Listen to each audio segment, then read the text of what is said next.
Gubernur menuntut itu gimana Pak? Apa? Soal pemotongan sejumlah APBD. Ya boleh aja dia nuntut, semuanya kan pasti kecewa. Tapi kan yang lebih kecewa lagi rakyat dan pemerintah pusat pada waktu itu kan, kenapa? Banyak uangnya nggak tepat sasaran. Jadi kalau mereka betulin itu sampai dengan triwulan kedua tahun depan dan kelihatan bagus, kita akan pikirkan. Apalagi kalau ekonominya membaik kan, saya pendapatnya lebih gede. Saya akan bagiin lah. Saya akan kembalikan. Kalau mereka bagus, kalau nggak bagus ya ngapain? Ya. Jadi kerjain PR mereka dulu baru kita pikirin. Yuk, terima kasih semuanya. Thank you Bang. Thank you. Para pecinta cerita digital, Jakarta hari itu bukan lagi panggung sandiwara, tapi arena gladiator fiskal. Belasan gubernur menyerbu Kementerian Keuangan, bukan dengan dasi rapi, tapi dengan wajah penuh amarah dan data defisit di tangan. Mereka tidak datang untuk berunding. Mereka datang untuk menggugat Purbaya Yudi Sadewa, sang Menkeu yang dijuluki malaikat pencabut anggaran. Protes mereka meledak. Dana transfer ke daerah, TKD, yang vital bagi denyut nadi layanan publik, dipangkas tanpa ampun. Dana bagi hasil DBH yang menjadi hak, kini terasa seperti sedekah. Ini bukan pemotongan, ini pembunuhan perlahan terhadap daerah. Teriak salah satu dari mereka, suaranya menggelegar di ruang rapat yang dingin. Namun Purbaya sang gladiator dari pusat tetap tak bergeming. Di tengah badai tuduhan, ia hanya menatap dingin. Bapak-bapak, ujarnya, suaranya setajam pisau bedah. APBN adalah darah negara, bukan minuman pesta. Ketika tubuh sakit, aliran darah harus diprioritaskan untuk organ vital, bukan untuk memoles citra. Para gubernur terdiam, pukulan telak itu menghantam ego mereka. Mereka terbiasa dengan bahasa kompromi, bukan bahasa konfrontasi logika. Purbaya melanjutkan, membuka data di layarnya. Anda bicara soal hak, saya bicara soal kewajiban. Di sini saya lihat, anggaran untuk festival lebih besar dari anggaran perbaikan irigasi. Tugu peringatan lebih tinggi dari alokasi dana untuk guru honorer. Anda ingin uang lagi? Tunjukkan pada saya, di mana pertanggungjawaban Anda atas uang rakyat yang sudah diberikan.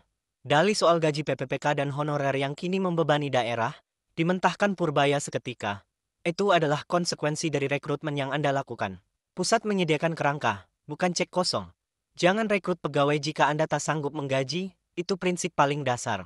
Rapat itu bubar bukan dengan jabat tangan, tapi dengan tatapan penuh permusuhan. Para gubernur pulang membawa kekalahan telak, sementara Purbaya kembali ke mejanya, mengamankan benteng anggaran dari gempuran kepentingan. Di teater fiskal ini, konflik menjadi semakin brutal. Pusat menarik garis tegas, menuntut akuntabilitas absolut. Sementara daerah merasa ditinggalkan dan dikhianati.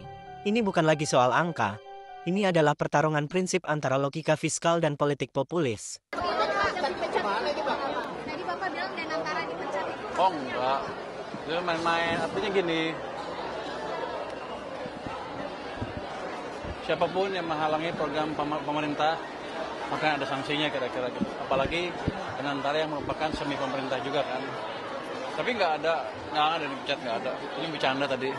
Kalau mereka ngeganggu ya udah, kita ganggu lagi kira-kira gitu. Pak, pajak buat marketplace mulai berlaku Februari ya Pak? Kata siapa? Kamu kata siapa? Jujur aja Pak tadi Pak. Hah? Enggak. Kan saya menterinya. Bilangnya Februari Pak. Februari 2024 Pak. Saya kan menterinya. Enggak jadi. Kan saya bilang akan kita jalankan kalau ekonominya sudah recover. Ini kan kita udah akan recover tapi belum recovery fully kan. Kan saya ekonominya tumbuh 6% atau lebih, baru saya pertimbangkan. Jadi menterinya saya.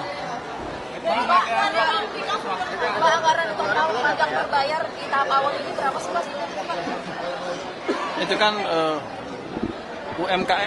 UKM kan dibayarnya. Apa? Pajak berbayar Pak. Iya ya. Kita per orang itu dibayar di sebesar UKM. Pertama 20.000. Jadi 20.000 kali UKM-nya bisa bervariasi kan. Itu kira-kira. Nanti kalau 20.000 habis kita tambah 20.000 lagi. Kurang lagi kita tambah 20.000 lagi sampai 100.000. Jadi nggak usah takut teman-teman yang cari kerja, yang S1, yang sekarang baru lulus, itu ada pasti perusahaannya juga akan tertarik untuk memakai program itu karena pada dasarnya itu kan tenaga kerja gratis untuk mereka. Katanya juga untuk meredam pesimisme terhadap tenaga kerja di Kemarin. Enggak, sebetulnya itu untuk melatih tenaga kerja yang baru lulus supaya mereka lebih terekspos ke pekerjaan di lapangan yang betul sehingga mereka lebih terlatih untuk melamar di pekerjaan lain yang lebih advance nantinya. Harga 100.000 itu Pak, kapan sih Pak? Enggak, kita 20.000 dulu, keserap, kasih 20.000 lagi, keserap 20.000 terus. Saya nggak mau ngasih banyak-banyak karena biasanya kebanyakan nanti nganggur duitnya. Sedikit Pak, tadi soal Pak Seskap, bahas apa aja? Wah, baru juga sebulan kerja gila loh. Nah itu kan bisa berubah, kalau ekonomi bagus ya itu begitu turun lagi.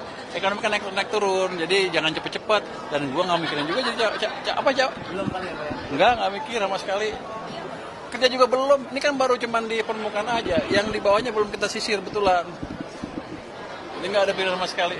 Gua nggak peduli juga. Bapak tadi